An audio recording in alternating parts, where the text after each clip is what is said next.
Bu insan birinci inanmalıdır. İkinci dedik təvəkkül, təslimiyyətə keçməlidir.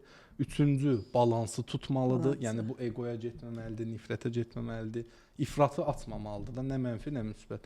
Dördüncü nə oldu? Dördüncü frekans. Frekans. Frekansı qorumalıdır. 5 və ən önəmlilərindən biri sirrə Beş aiddir bu da. sonuncudur. Bəli. Bu isə şükr etməkdir. İndi birazdan mövzuları açıqlayacağam necə olur. Şükr etmək həyatımda kəşf elədiyim ən ideal sirlərdən biridir. Bu şükr etmək necə bir şeydir? Əlində olanlar üçün deyil, əlində olmayanlar üçün şükr etmək. Verdiyin və vermədiyin üçün sənə təşəkkür edirəm. Yəni Aytən xanım belə deyir: Allahım, Tanrım, ey ulu yaradan, məni bu qədər məşhur bir aparıcı və ya kanalımızı milyonlara çatdırdığın üçün sənə şükr edirəm. Artıq indidən şükür frekansına keçdin. Yəni olmuş kimi davrandın.